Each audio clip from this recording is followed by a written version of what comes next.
everybody.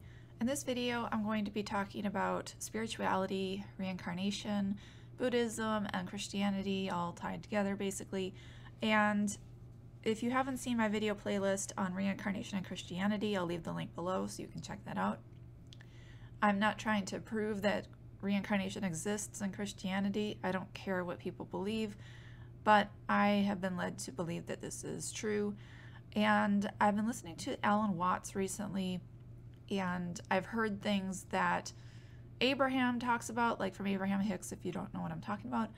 And I understand how it relates, but it just clicked more with what Alan Watts said.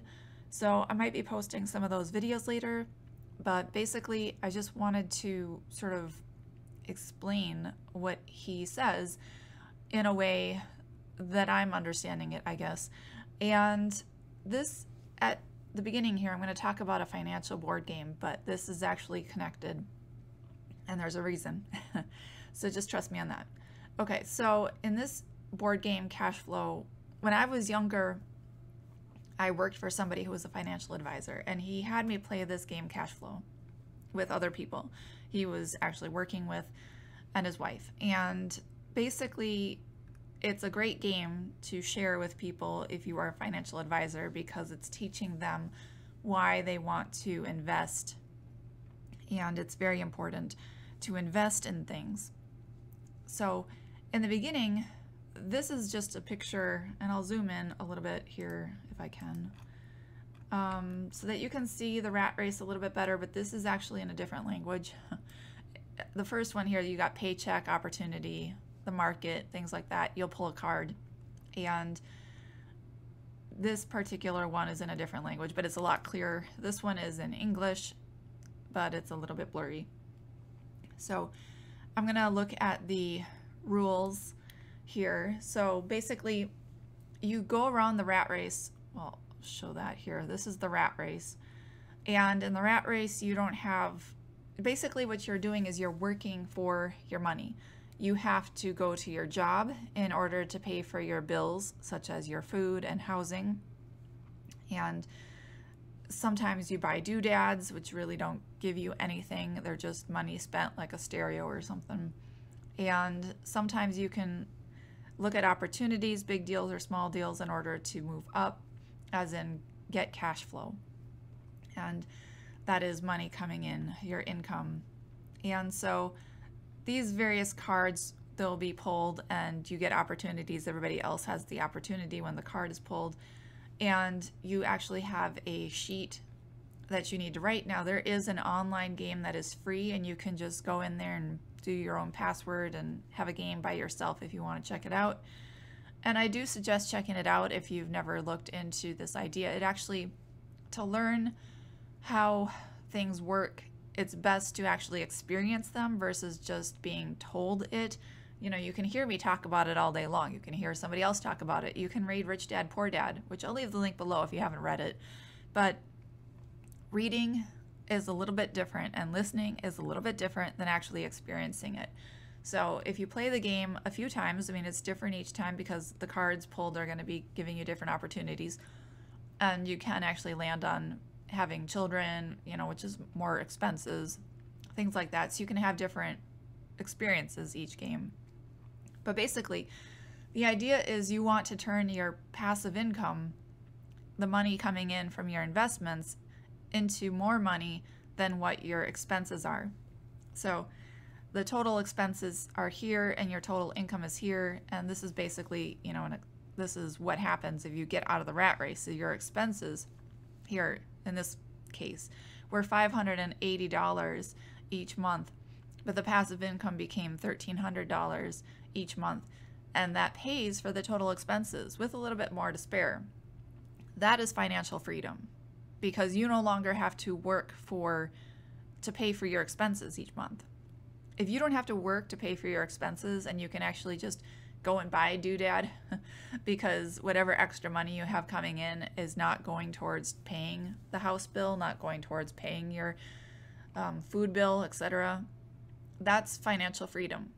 And so this game teaches that, and it's free. I mean, you do sign up for a thing. I guess he's making some money just having the you know, you put your email in and you get put on a mailing list. But I think it's worth it to be able to play the game for free, because I have played it and it does help you to understand this, I think, because you're just doing it. It's different. You learn things more when you're doing it. And then that can carry over into your life, and you'll see when you start paying for doodads, like, oh, I could have actually been investing in myself first, and then I can buy my doodads later. That sort of idea. There's rules. I can leave a link below to this manual if you want to check it out. So basically, you win cash flow, the game, if you are the first person to buy your dream or the first person on the fast track. And the fast track, basically, once your monthly income becomes more than your expenses for each month, you go into the fast track, and then you can get bigger deals and your, you know, dream that you chose at the beginning of the game when you picked out your character. So it's very important to understand that most people are taught this, that you have to work in order to live. That's what we're taught. You have to go to work in order to pay for your expenses. But as Rich Dad, Poor Dad talks about, basically the poor dad is just working for his money, and the rich dad is actually got investments that pays for his expenses, so he does not have to go to work for the money. You can work for money if you want to, but that is the rat race, basically. And you're constantly chasing after something. You're constantly chasing after more money, because you always have expenses you have to pay. That's the rat race. So you can exit the rat race when you have enough money to cover your expenses.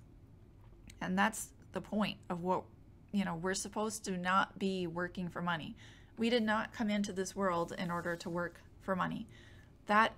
It's slavery, and that's what people do. They go and they work to pay off their bills. They pay off their credit card bills, etc.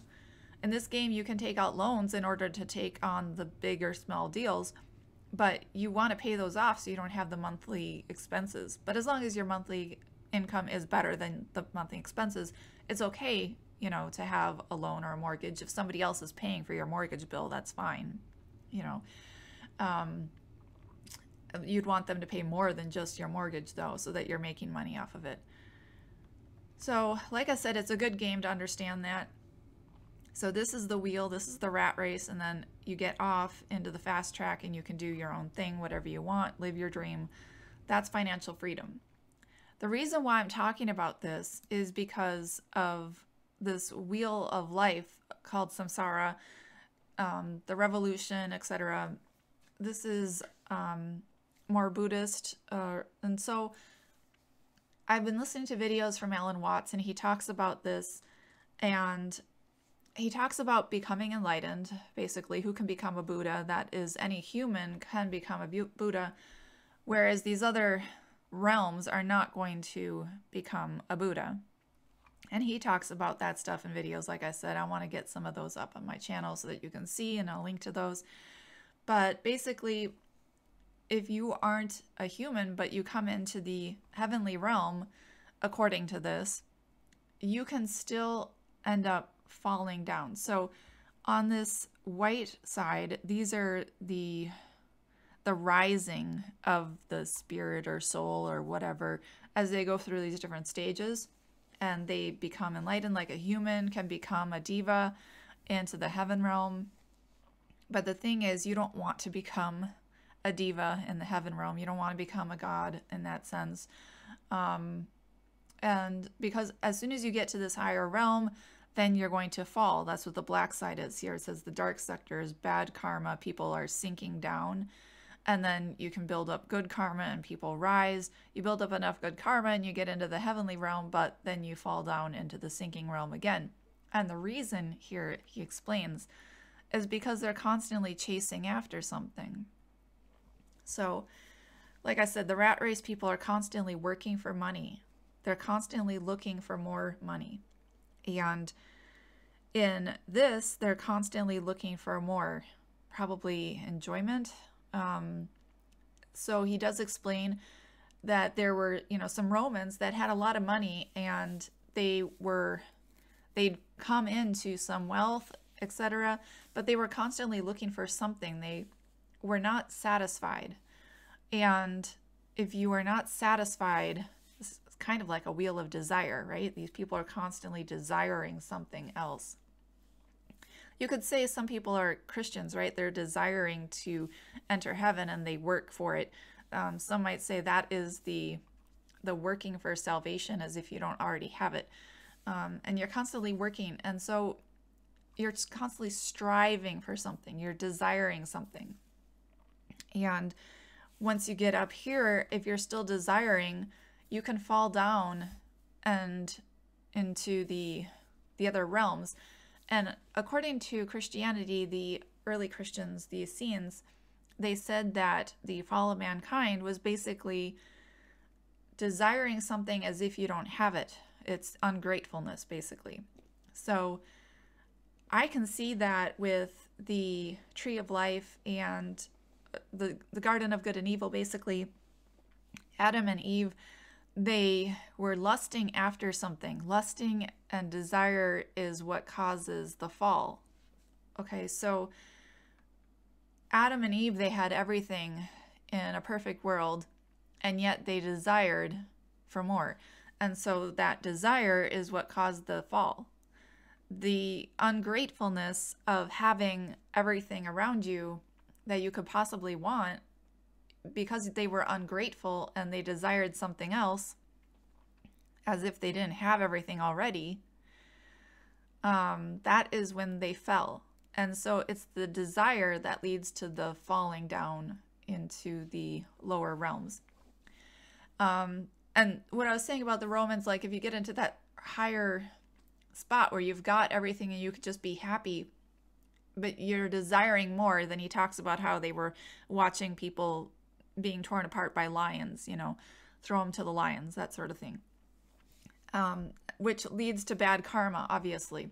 So as you continue to desire, even if you had Eden, even if you had the Garden of Eden right here, right now, you're here, you're in it, as long as you're desiring something that as if you don't have it, that's what leads to the fall. And so it's a giant rat race of just constantly desiring something as if you don't have it, and then that leads to the fall. And so to get out of that, you need to not desire. And Buddha here is somebody who is in the present, not, and the word to not desire, it doesn't mean the same thing as we would normally think about it, because you can't stop desiring things. You're constantly bringing forth new desires, as Abraham would say. Basically, you cannot stop desiring something. But here's the thing. According to the law of attraction and the sort of Christian view that I take on it is, as you desire something, your higher self immediately has it. The kingdom of heaven already has answered your prayer. You're currently seated in heavenly places with your higher self. Your higher self has already become everything that you desire in this spiritual vibrational sense.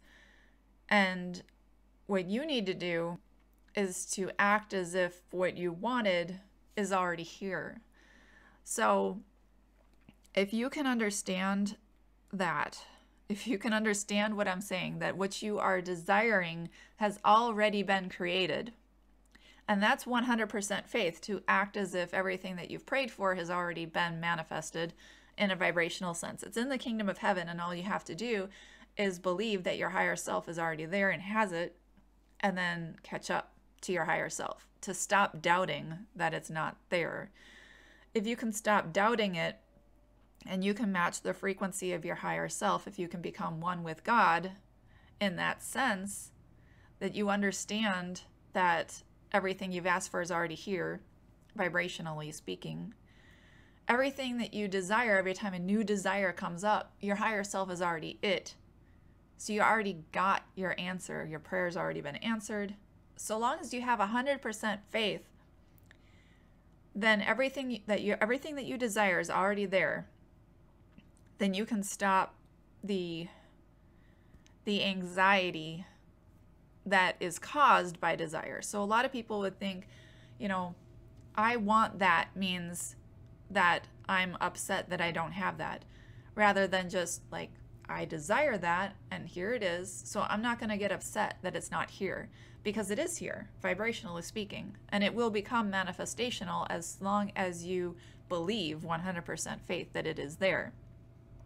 So basically, if you can have that 100% faith that your prayer has been answered, then you're not going to be worried. You're not going to be beating the drum that it's not here. So let's say you want enough money for financial freedom and you don't have it right now, physically speaking. You've already asked for it, vibrationally speaking. Your higher self is already financially free. As long as you think, you know, you're beating the drum, I don't have enough money, I don't have enough money, then you're going to be feeling some worry, stress, etc.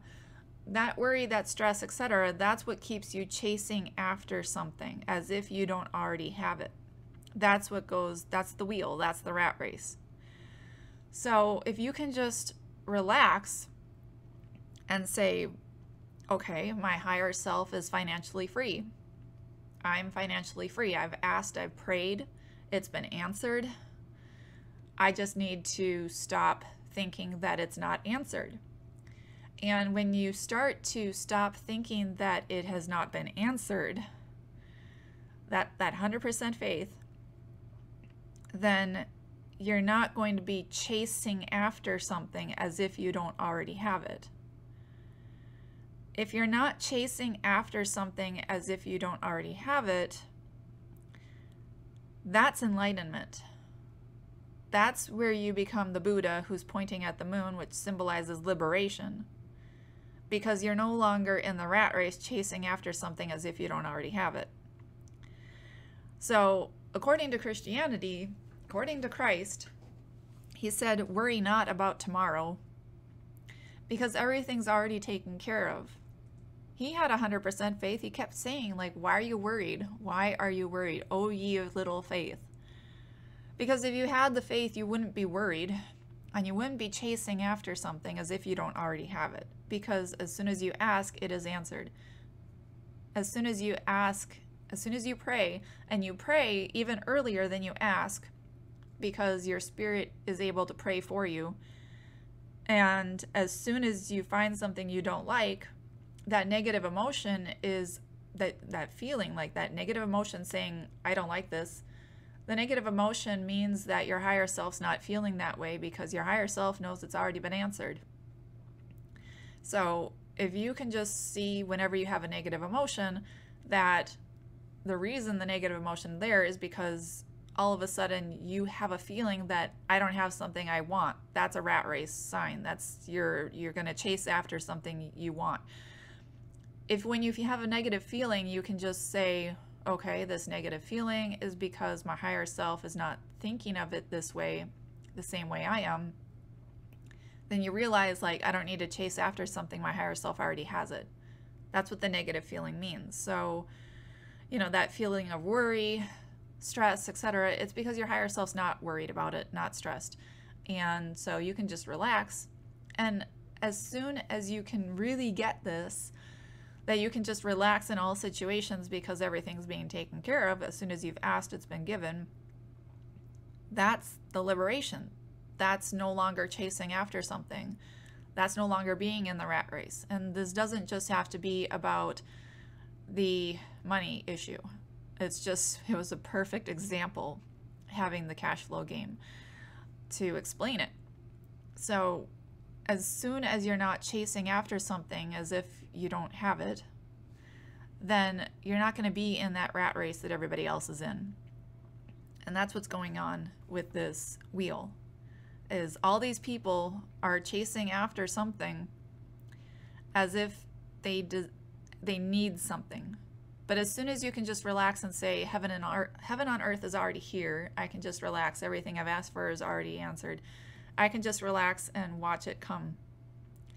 If you can just sit there in a moment, even in what might seem like a devastating moment, if you can just sit there and say everything that I've been asking for is already answered, I don't need to chase after something. That's the enlightenment. And what Abraham says is enlightenment is not like a diploma you can just hang on your wall, because sooner or later you're going to have another desire pop up. Something will happen and you'll be like, oh, I don't like that. I want something different. But true enlightenment is just going to be able to say, okay, so I wanted that. It's going to be answered. That's step 5 if you've ever listened to the Abraham Hicks stuff. I don't need to worry because it's already answered. To understand that, that's the enlightenment, you know, and it can happen even if something negative is happening. If you can just sit there, like if you lost your job and you're chasing after money, you lost your job, you don't know what you're going to do. If you can just sit there and say, the reason I'm upset is because I want money to cover these expenses. If you can realize I've asked, it's been given. If you can have that 100% faith and just go forward as if it's already coming, something better is coming to you, more money is coming to you, and it doesn't have to come from this place, it doesn't have to come from that place, then that is the pure state of enlightenment that can happen in the middle of what other people would call a disaster. Because you've got bills to pay. How are you going to pay them if you don't have your job? But just having faith that something is going to pay for them, that's the freedom. That's the liberation, is to be in that situation and understand that you have faith and everything is going to be handled. So this stuff is talking about the same thing Christ did.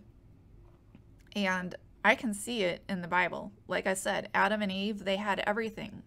What was the cause of mankind falling down? It was desiring something, as if you don't have everything around you already. And we see in the Essenes and the Clementine Homilies 8 that gratefulness, they were not grateful. And so that was the cause of the fall. And that's why the law of attraction leads to people rising, because they become grateful for what they have in the present, and they're no longer striving and searching in a rat race for something else, because they're just starting to become in the present, happy with what's going on around them right now. So that's why I've talked about how the law of attraction leads to freedom, because you start to realize your gratefulness is what causes everything to come to you. And if you can just be grateful for everything that you have in the moment, it gets you closer. That's what gets you closer to just being free, to no longer chase after something as if you don't already have it where you're at right now. So I hope that you've enjoyed this video. Like I said, I want to get up some of Alan Watts's commentary on this, and maybe I'll do another video, but this is just a good explanation, I think, about the rat race of life that people are in, and what true enlightenment and what Christ actually told us to do, how it all works together, and why even if we had heaven on earth, people, if they desired and they could not just be happy in the moment, they were not just grateful for everything in the moment, then that's what leads to the fall of mankind. And so I see that all in the religious texts that I've read. So like I said, I hope you enjoyed this video. Thanks for watching.